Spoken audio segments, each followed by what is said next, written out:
Welcome back to the workshop. My sister's one of those weirdos who still buys real books with pages and everything. Like, just get a Kindle, am I right? Ugh, English majors. Anyways, she's been obsessed with resin art ever since Black Forest Wood Company took over Instagram. So I figured I could combine her two loves and make her some resin bookends. I didn't have any actual live edge wood, so I had to improvise a bit, but I think they came out pretty nice. So without further ado, let's get to work.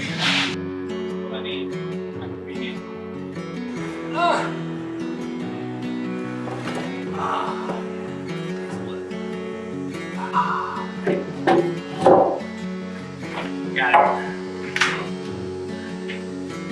Before I go around just cutting this board all willy-nilly, I'm gonna make a template of about the size I want these bookends to be. That'll help me pick out the grain structure and pattern that I want for these things. After a little bit of cleaning and some quick Google research on how big bookends are, I cut out the template. I wasn't quite happy with the size the internet told me to use, so I quickly came up with a plan. We're going to use the greatest Zelda game of all time for the size of our bookends, and I will fight you if you disagree with me. Don't even come at me with Ocarina of Time or Breath of the Wild. I will strike you down with controlling my sword with a Wiimote.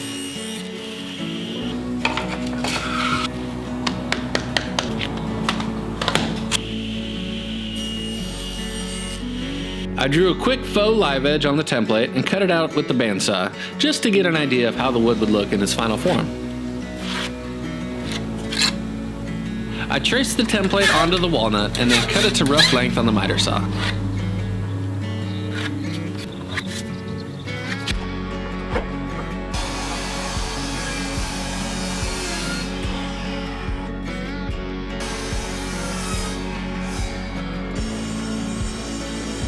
Then I jointed one edge and planed the wood to final thickness.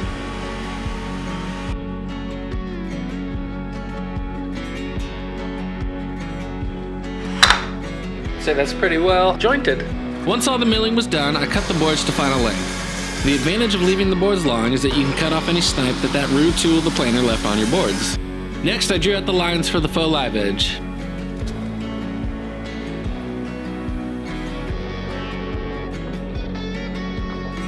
My bandsaw blade broke and the new one was in the mail, so I was forced to use the dreaded jigsaw.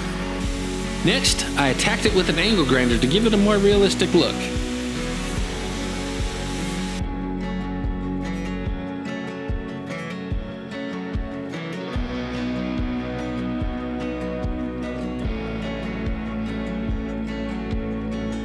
Finally, I sanded it to 220 using the handy dandy pencil trick.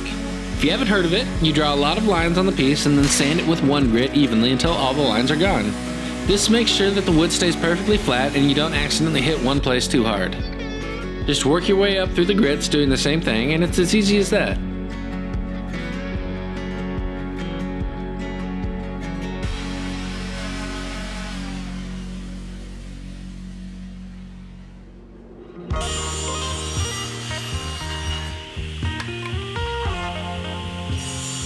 I cut out 4 walls and a base out of plywood the size I wanted the bookends to be.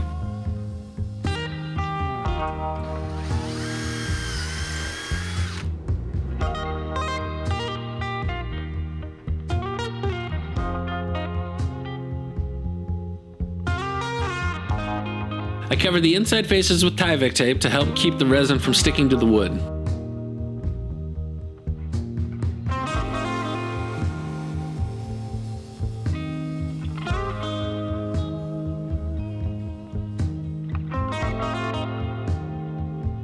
Then I screwed everything together and did a quick does it fit check. I lined the inside edges with silicone to prevent the resin from seeping into the cracks, and then smoothed everything out with my finger. Clear silicone was a poor choice. It made it really hard to see, so it was tricky to clean up the extra silicone. I endeavored on though and did the best I could to remove the excess. Alright, well, I forgot mold release to spray this with, but word on the street is non-stick cooking spray works just as well. So let's find out. After a quick spray, it was time to mix the resin. I used Total Boat epoxy resin with Liberty Copper tint from Black Diamond.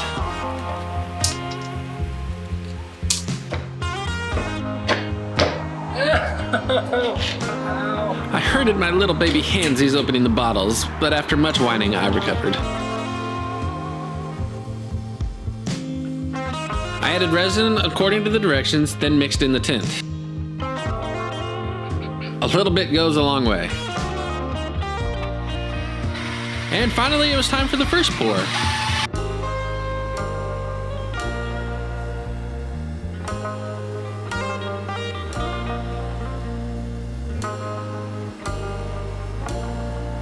Once I was done pouring, I came back with a torch to pop any air bubbles that were in the resin. Whoops, I guess fire burns tape. The more you know. Once the first pour dried, I mixed up the second pour and poured that pour. I didn't have quite enough, so I mixed up another pour and poured that pour on the previous pour while the previous pour was still freshly poured. All right, it's the next day. Epoxy's hardened. Let's go see what we got.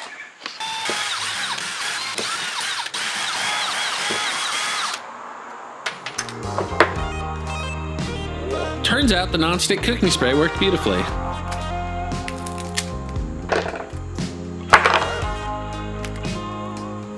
The only spots where it stuck were where the tape got burned away by an idiot with a blowtorch.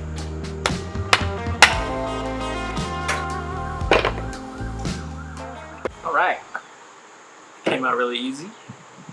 Now, to level it out, I'm going to try sanding it because I don't really want to run it through the planer, just because of potential snipe. But if sanding takes too long, to the planer we shall go. Sanding didn't take too long. I used the same pencil trick as before and brought everything up to 220 grit.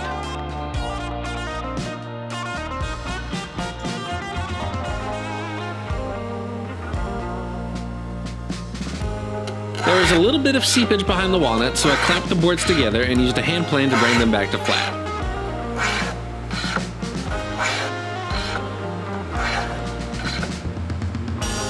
Then I squared everything off at the table saw and did final sanding.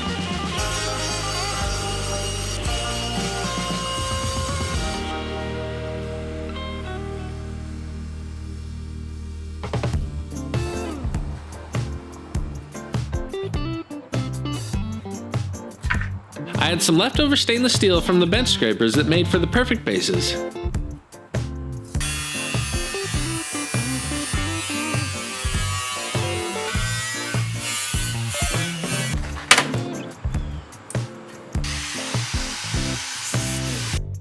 I purposely left them long so they would be easier to bend at 90 degrees.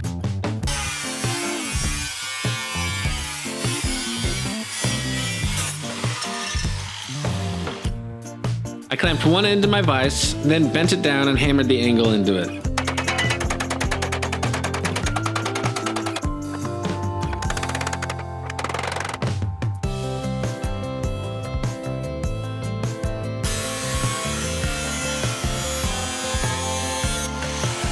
I ground the angle part to final size and then routed out a slot in the bookends with a 1/8 inch bit.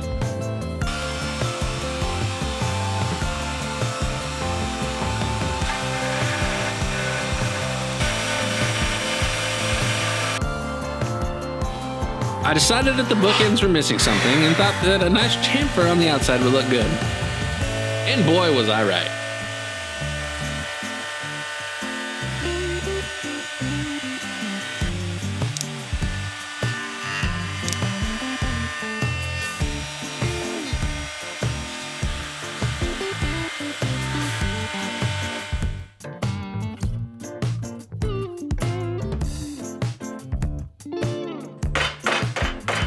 Next, I chiseled away the recess for the base to sit in.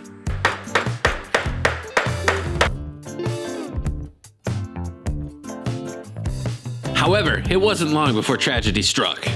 Well, as you can see here, this piece has separated itself from the equation. Unfortunately, my memory card was full and I didn't realize it, so it was missed. But the moral of the story is, do not chisel epoxy. It doesn't like it. But we will fix it. This is not the end of the world, but the beginning of a new one.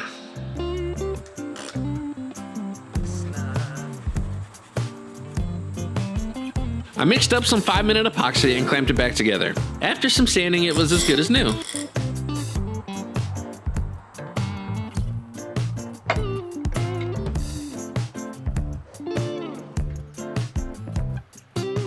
After it cured, I set up the router with the straight bit to route away the recess for the base, and that worked much better.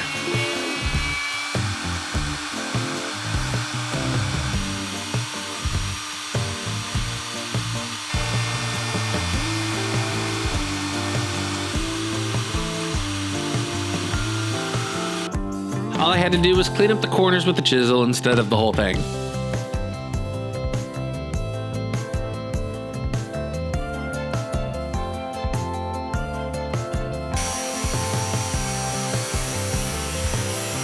Did some final shaping of the base and another round of final sanding on the bookends.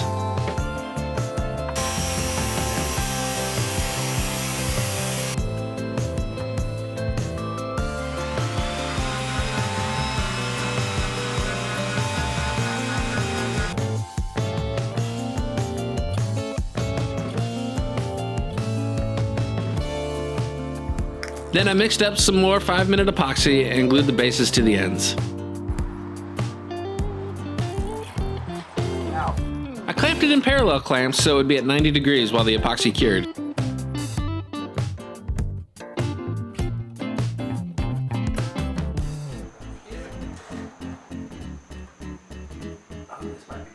I used the inside hole of a grinding wheel to draw a radius on the bases and then cut them to final length.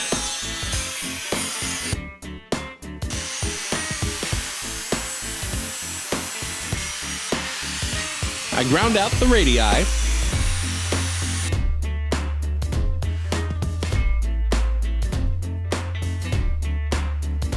and then did one final round of final sanding. Then it was time to try out my brand new brand. Dear Lord, sweet baby Jesus, don't let me mess this up.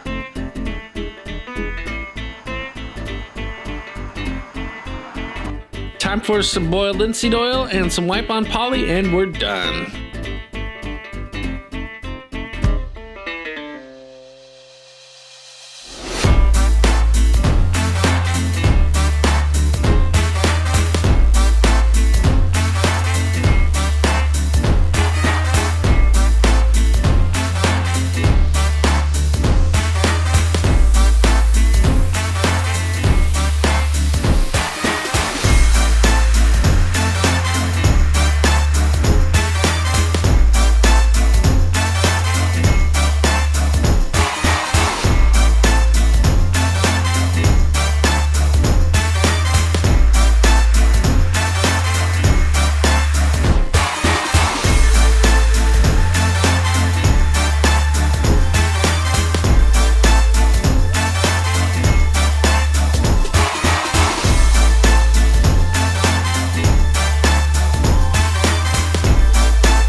Thanks for watching. This was a really fun project. I hadn't used resin before, so this was a pretty good way to get my feet wet. If you enjoyed this video, leave a like and comment down below.